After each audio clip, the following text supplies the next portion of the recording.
Monsieur, bonsoir. L'adversaire de l'Algérie au deuxième tour de la Coupe du Monde est connu, c'est la Tanzanie qui a battu le Malawi en aller-retour, 2-0 au match aller et 1-0 au match retour. L'USMA d'Alger qui, au moment où je vous parle, est en train d'affronter le MOB de Béjaïa, une équipe de l'USMA d'Alger sur plusieurs fronts en cette entame de saison, mais également sur cette fin de saison, rappelons-le, pour la Champions League africaine. Et puis on parlera également d'un joueur, d'un gros gâchis, on va y revenir, le cas Belaïli, qui voit sa carrière se terminer, puisque avec ce deuxième contrôle positif, sa suspension va passer, c'est pas encore officiel, à 4 années. Pour en parler avec nous aujourd'hui, un entraîneur qui va nous dire ce qu'il devient, où est-ce qu'il est. Il s'agit de Bernard Simondi qu'on reçoit pour la deuxième fois. Bernard Simondi, bonsoir. Bonsoir. Et pour vous accompagner et m'accompagner, Aïssa Madani de la radio algérienne. Bonsoir Aïssa. Bonsoir. Bernard Simondi, êtes-vous toujours l'entraîneur de la JS Saoura? Est-ce que vous avez rejoint votre poste, la Béchar, ou bien vous êtes en rupture de banc? Alors, j'ai dans un premier temps, comme il était convenu, rejoint Béchar le lundi après l'arrêt imposé par rapport à cette trêve internationale. Et puis, les choses se sont compliquées là-bas, où dans les négociations de résiliation de contrat qui m'ont été proposées, se sont mêlés à un certain nombre de choses qui ont fait que nous sommes arrivés à une situation qui n'était plus supportable pour moi. De blocage, avec l'impossibilité d'aller au stade, la volonté de changer les choses, c'est-à-dire de m'imposer des éléments qui n'étaient pas contractuels par rapport à ce que nous avions signé ensemble, enfin des éléments dont je dispose. Je ne les énumère pas uniquement de cette manière-là. J'ai des éléments écrits, des preuves concrètes qui font que voilà. Donc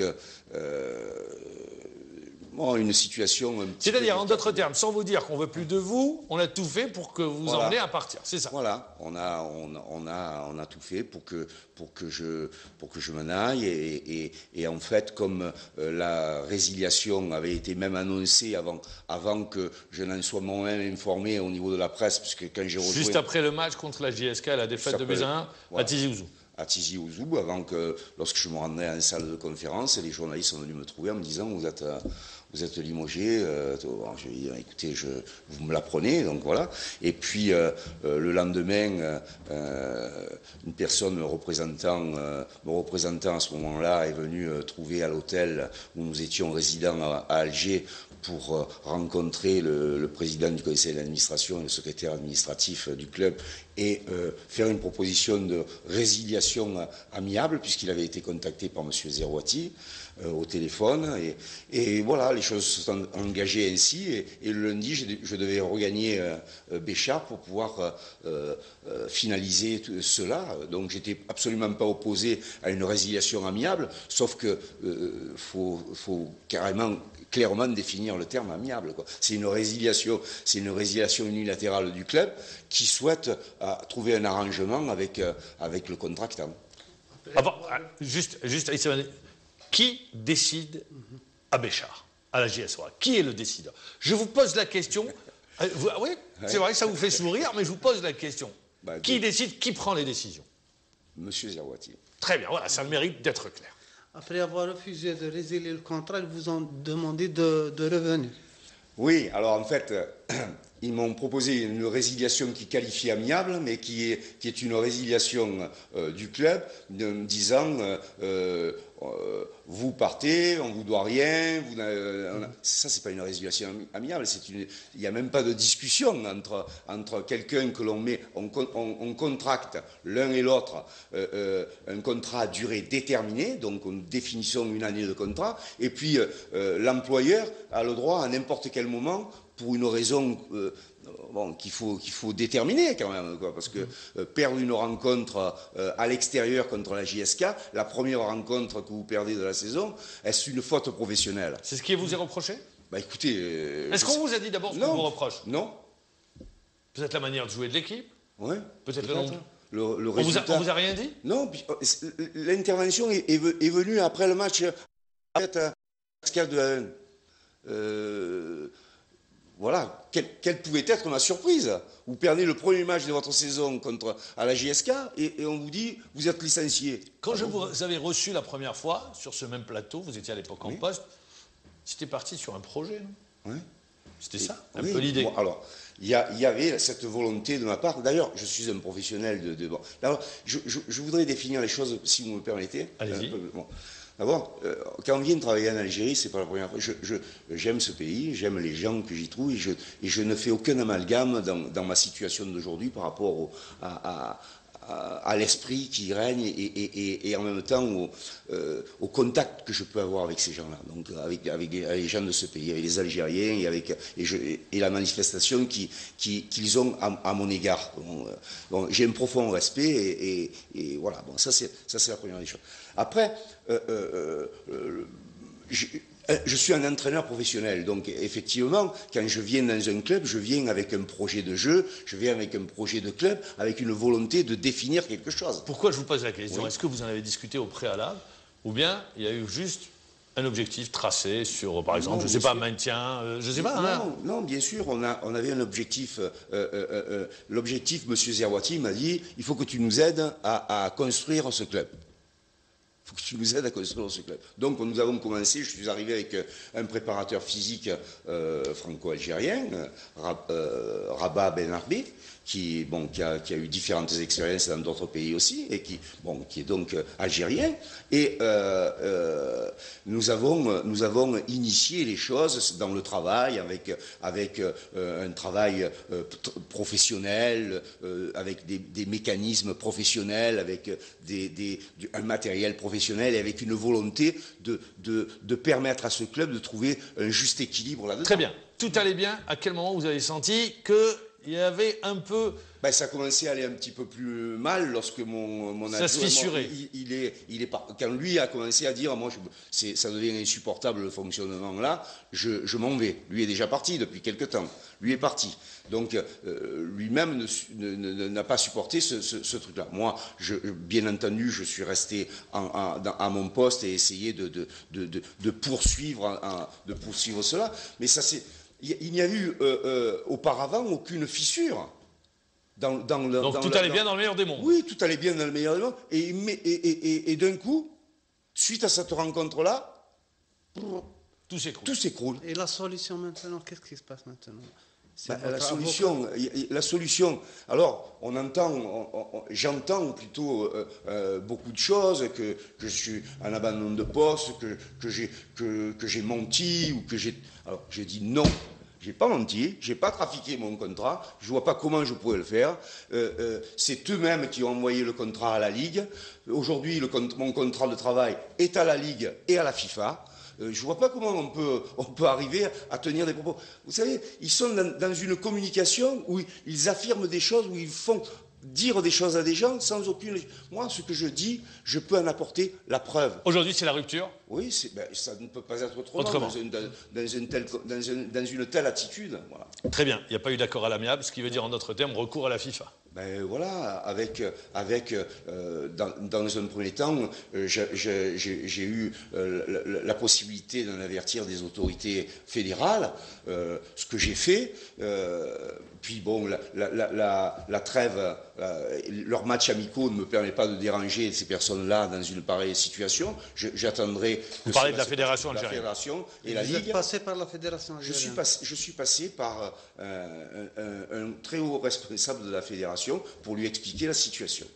Très bien, voilà, donc on attendra dans les tout prochains jours pour savoir ce qui va se passer. On va revenir à l'actualité immédiate. On l'avait dit au moment où je vous parle, eh bien, l'USMA d'Alger est en train de jouer contre le MOB de Béjaïa au stade Omar Hamadi. Le parcours de l'USMA d'Alger, avec un entraîneur que vous connaissez bien, est-ce qu'il vous surprend? Alors, l'effectif est reconnu et... Alors, l'interrogation que l'on pouvait avoir était de l'entraîneur Hamdi, allait-il être l'homme providentiel? Parce qu'il est arrivé en adjoint, rappelons-le. Il est arrivé en adjoint et il se retrouve à la tête de cette... de toute évidence, il a eu les épaules, il a eu la carrure pour mener à bien cette tâche. Et je crois que c'était avec son staff, dans la préparation physique, Boutchema, avec des gens extrêmement compétents dans différents domaines, des gens qui se complètent très bien. Je connais aussi l'assistant, l'Aïd, ils ont formé un groupe, un staff très homogène, très complémentaire, et avec un président qui les suit dans leur logique et dans leur organisation sportive. Voilà un club qui s'est structuré médicalement. Quand vous rentrez à l'USMA d'Alger, c'est un club de football. C'est un club qui a aujourd'hui une structure qui lui permet d'envisager une pérennisation de ses résultats.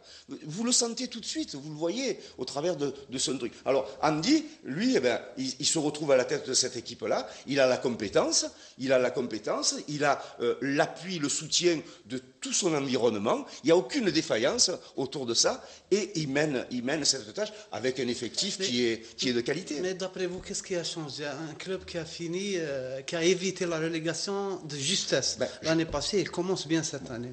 Écoutez, vous savez, le développement d'un club aussi dépend des hommes.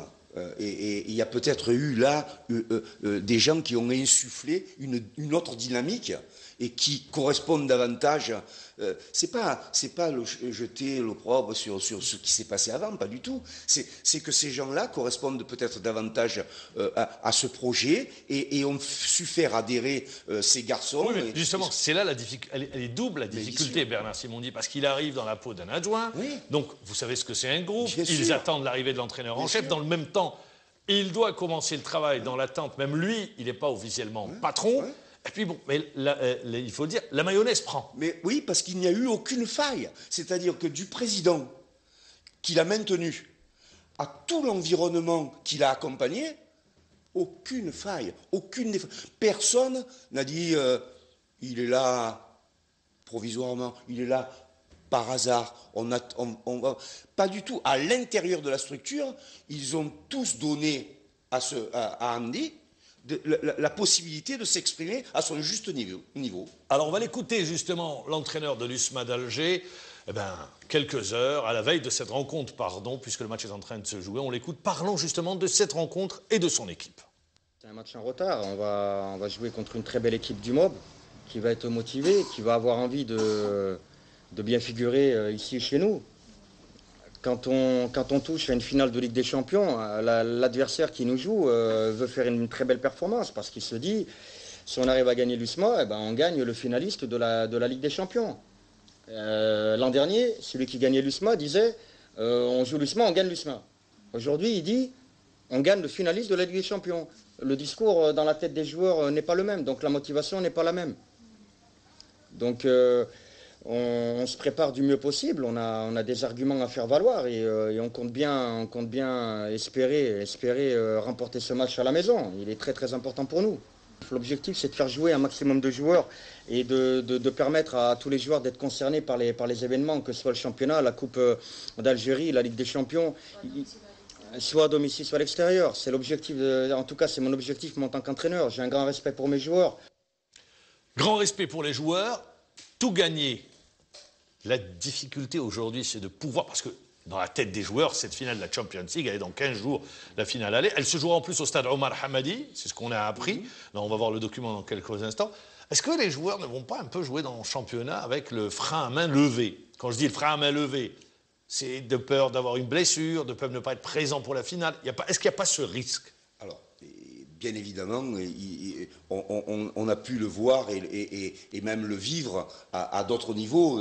Champions League, Paris Saint-Germain, de temps en temps, on a sous-entendu que dans la préparation de ces grands rendez-vous, le match d'avant était toujours... Parce que là, ils sont à 15 jours. Bien sûr, ils sont à 15 jours et puis ça vient juste de se passer. Parce que cette qualification, quand même, c'est quelque chose d'important pour ce club-là. C'est hisser ce club. Le championnat, finalement, c'est la normalité. Mais la Champions League, c'est le plus.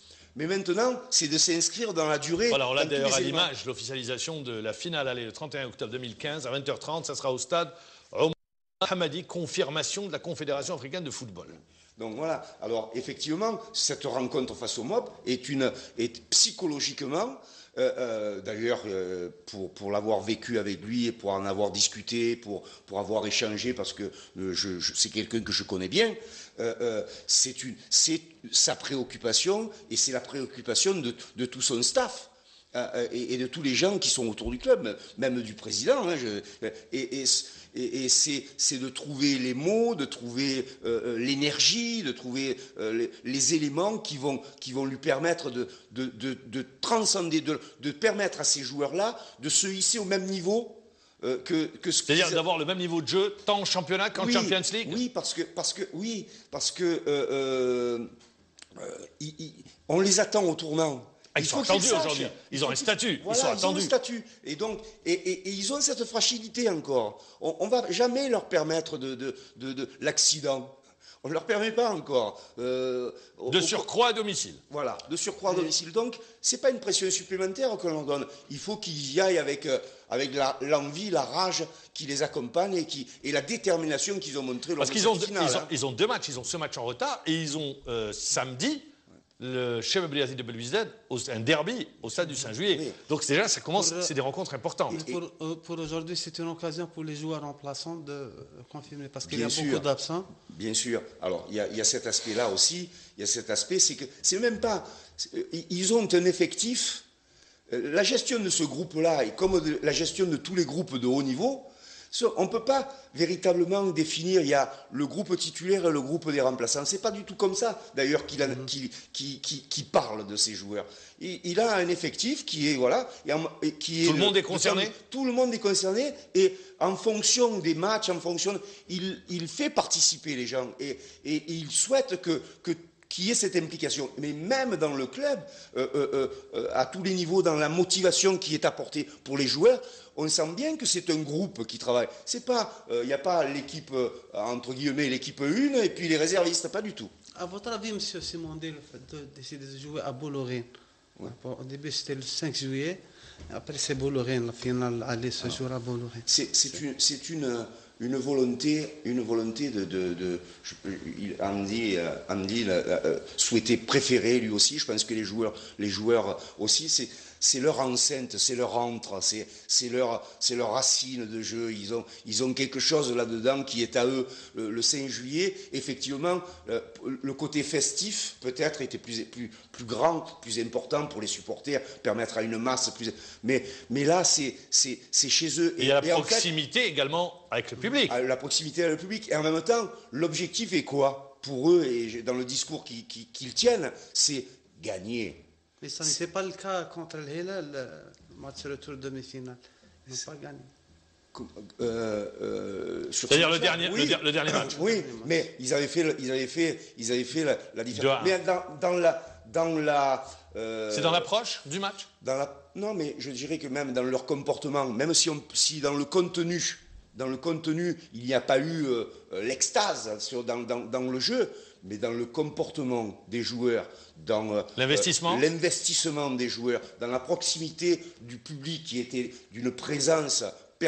Attendez, les gens étaient à 11h du matin au stade, moi je suis arrivé à 18h, de 18h jusqu'à 21h30, ça a été la fête. Super tifo également, super tifo, je suppose que vous l'avez vu. Je voudrais rester avec vous au niveau de l'USMA d'Alger. Alors, il y a eu un grain de sable dans la machine. C'est Belaïli contrôlé une deuxième fois positif à la cocaïne. Deuxième fois positif, quand on sait que c'était le meneur de jeu, le leader technique. En tant que technicien pour Hamdi, c'est également une double difficulté parce que ça change beaucoup de choses, avec et sans.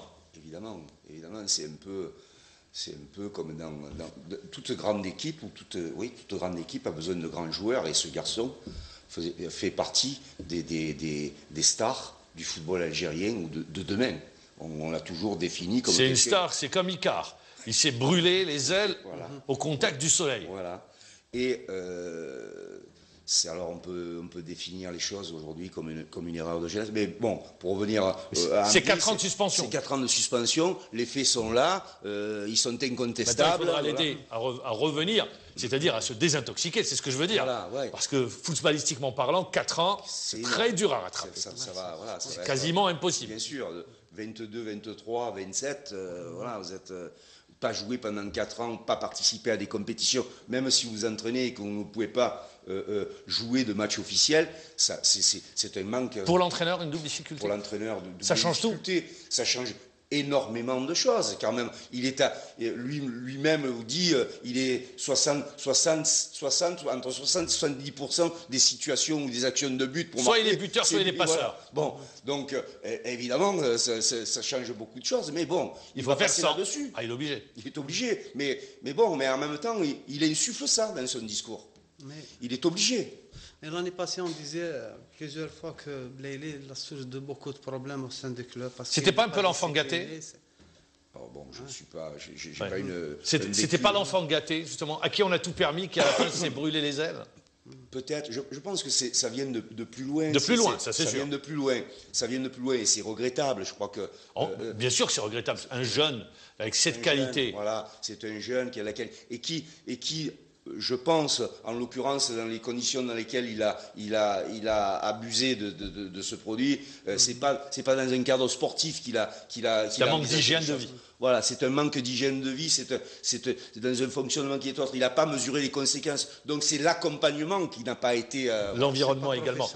Alors, on va terminer très rapidement. La Tanzanie, adversaire de l'Algérie, au mois de novembre prochain. C'est à partir de ces 2 matchs que Gourcuff doit tirer les enseignements pour préparer la Tanzanie. Bien. Défaite contre la Guinée et rappelons que demain, ça sera le Sénégal. Ouais. Bah, je pense qu'effectivement, puisque c'est novembre. Ça doit lui donner, il doit avoir des réponses dès maintenant. Il va avoir des réponses à ses interrogations ou à son projet de jeu. Il va avoir, voilà. Je pense que déjà, Christian a une idée assez précise d'où il veut aller et comment il veut aller. Maintenant, ça passe par ces matchs-là et ça passe aussi par les enseignements qu'il peut tirer de ces rencontres, positifs ou négatifs. Voilà, l'objectif pour lui est bien évidemment la qualification au terme de ces rencontres. Et d'aller en poule. Vous attendez des changements demain? Nécessairement, vous savez, j'ai assisté à la rencontre. Bon, voilà, il y a un garçon qui est éminemment brillant et qui est nominé pour être Brahimi, bon, qui a insufflé immédiatement dès son entrée. Il a dit dans la conférence de presse, bon, immédiatement, soit avec ballon, soit sans ballon, avec ses passes, sa qualité de passe, sa pénétration, il a changé 60% du comportement de son équipe. Merci Issa Madani, merci également Bernard Simondi. Merci à vous de votre invitation. On attendra dans les tout prochains jours justement pour connaître l'issue je vais le dire entre guillemets, de ce bras de fer entre la JS Saoura et vous, l'entraîneur qui était à la JS Saoura. Concernant la Tanzanie, rappelons que la dernière fois qu'elle avait joué au stade Mustafa Tchaker, c'était la Aden l'entraîneur. Elle avait fait match nul, 1 but partout. Et d'ailleurs, la Aden, après cette rencontre, avait quitté ses fonctions d'entraîneur. C'était à la sortie de la Coupe du Monde 2010. On aura l'occasion d'en reparler. Merci messieurs, merci de nous avoir suivis. Au revoir, bonne soirée.